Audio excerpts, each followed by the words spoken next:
What's up, everybody? My name is Michael. Welcome to the channel, and today we're taking a look at the 2020 Ford Expedition King Ranch Max. That's a lot of words to say. This 7-passenger extended-length SUV features Ford's 3.5-liter EcoBoost engine outputting 400 horsepower and 480 foot-pounds of torque through Ford's 10R80 10-speed automatic transmission.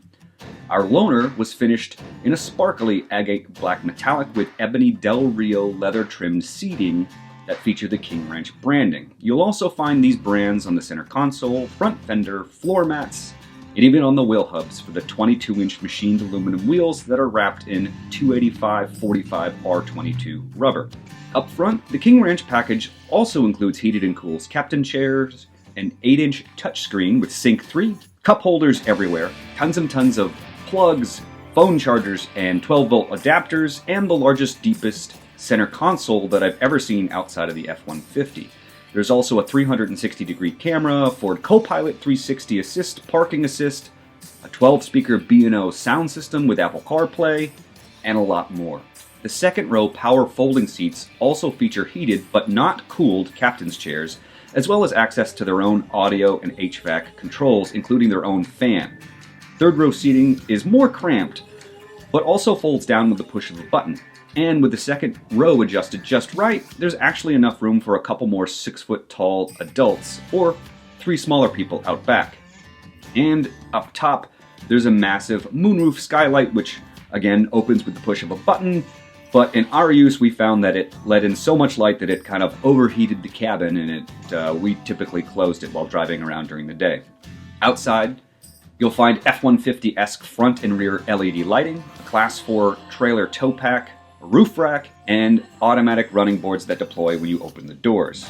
The Expedition's continuously controlled damping and 4-wheel independent suspension also feature a variety of modes for different driving conditions. I left mine in sport mode. You can also remote start the Expedition or remote open the rear liftgate. There's a hand-free liftgate option too, where you'll wag your foot underneath the bumper, but it wasn't always reliable in my testing. Our loaner also included the $1,570 heavy-duty trailer tow package, which upgrades the rear end to 3.73 rear gears and pushes that tow capacity up to 9,300 pounds. In terms of safety, the Expedition scored 5 stars in both side and front impact crashes and provides front, side, and canopy airbag systems along with an SOS post-crash alert system. In terms of fuel economy, Ford says the Expedition is rated at 16 city and 21 highway, but while I was enjoying the 3.5-liter EcoBoost engine in sport mode, I think I topped out at around 12 or 14 because there was lots of ways to aggressively accelerate at stoplights and getting onto the highway, so I wouldn't expect to hit those numbers if you've got a heavy foot, but if you're a highway cruiser, you might even do a little bit better. And all of this, stickers for $81,680, and includes a 3-year, 36,000-mile bumper-to-bumper warranty and a 5-year, 60,000-mile powertrain warranty along with roadside assistance. Let's break up this next section into driving impressions, utility, and amenities. Driving the 2020 King Ranch Max is kind of awesome. You are on top of the world.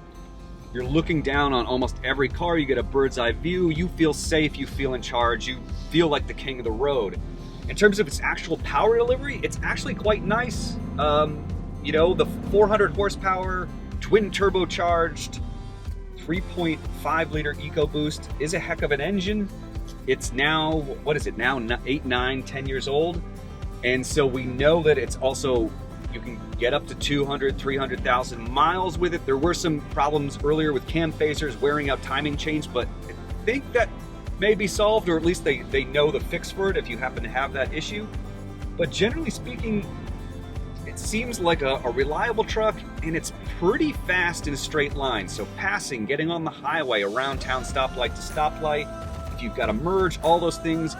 It's got some nice pickup once you get past the 2 grand range. When you're revving it up, the tip in is a little soft, but if you stab on it, turbos kick in, and it pulls really nicely, surprisingly fast for a vehicle of this size and weight. Now the downside is when you get into twisties in the canyons, or getting on an on-ramp that's a big 180, the car definitely, it still feels planted. I think it's, we got these 22-inch wheels with low profile tires. The suspension is really nice. It soaks up most of the bumps. But when you go to turn quickly in this thing, the frame, the chassis goes in the direction you want, but the top half of the vehicle kind of leans in the opposite way. So it doesn't really inspire confidence in the way that a crossover or station wagon or sports car would. And we obviously don't expect it. This is basically a truck. But overall, I really like driving this around. It doesn't feel too big, but at the same time, it offers a lot of room, which brings us to the utility factor. So, I currently own a 30-year-old station wagon, and it's pretty big. It holds a lot of stuff. I could take it to Home Depot. I could take the family to the beach. We sit in the backwards-facing third row when we go to the drive-in. It's a lot of fun, even though it's an aging car, so it's got those problems. But this thing just does it all a lot better and with more refinement. You can fit six 6-foot-tall adults in this thing, no problem. 7 if you're squeezing, or 6 adults and 1 child.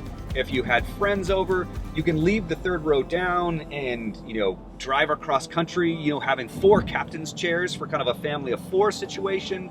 So it's really flexible in terms of what you'd want to be doing with it. And of course, you can put all the seats down and put in sheetrock and, plywood and 2x4s and whatever projects you're doing for the house. It's such a useful truck, and it really grew on me. I'm a car guy, I drive a Mustang. My wife has a Cadillac ATS, which is very sporty. It's kind of like the American 3 Series, and my station wagon, even though it's, body on frame, it drives like a car. It kind of floats. But this has that smoothness that the wagon has, but being that it's modern, you feel much more connected to the road. Oh, there goes a Country Squire. That's cool. And the last thing I want to talk about is creature comfort and amenities. Basically, is this particular truck worth 81 grand? And I have to say that as much as I really like the truck, and I think it has lots of fantastic amenities and creature comforts, I don't think it's worth 80 grand. And here, let me go positive first. So what I love most about the truck is all the storage. I mean, I put camera equipment in here for making this video. You could put a full backpack in it. It's massive. And that's just kind of there's cup holders everywhere. There's power outlets and 12-volt adapters and USB chargers for phones. And this can be a hotspot. And you've got satellite radio and touch screens and Apple CarPlay and Android Auto and heated and cooled seats at this level. It's a really nicely laid out truck. I love the automatic tailgate, which you can open with your foot or the press of a button, and the third row seats go down with the press of a button. Second row chairs also have heat. They have access to they can control the radio from back there. They can control their own climate settings. For me, though, this is just a personal thing.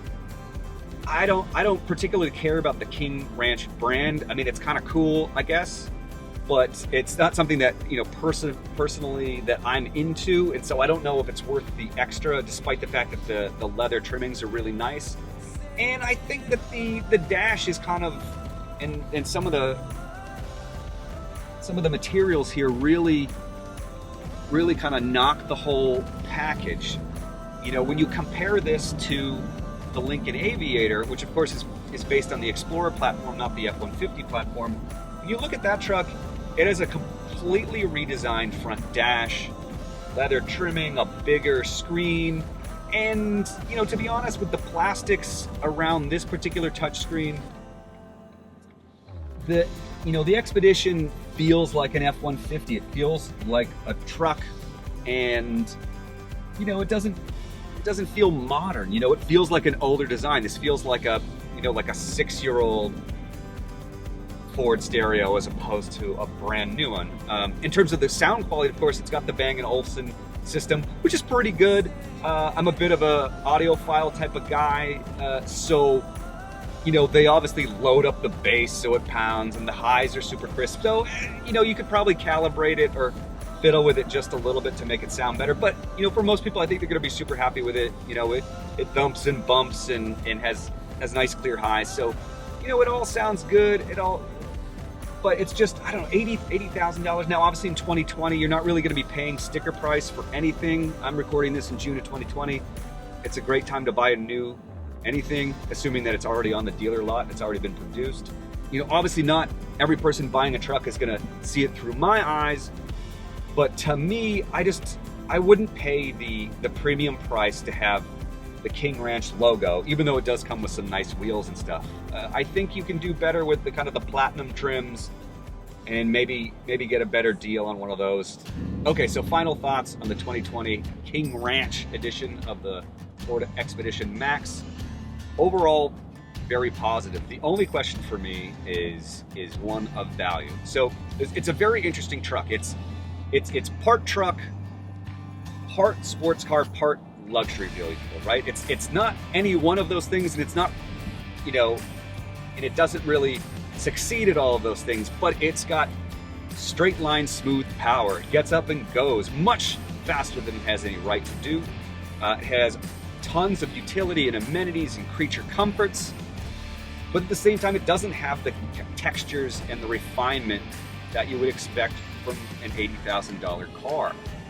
So I'd probably start lower, add on some nicer wheels and some nicer trim, and you know, and call it a day, and see if I can get something stickered in the 60s, and then find that deal that you can get these days in 2020. Just because I think that's enough truck. I don't think you want to go full luxury on the Expedition, but otherwise, it's a pretty great truck.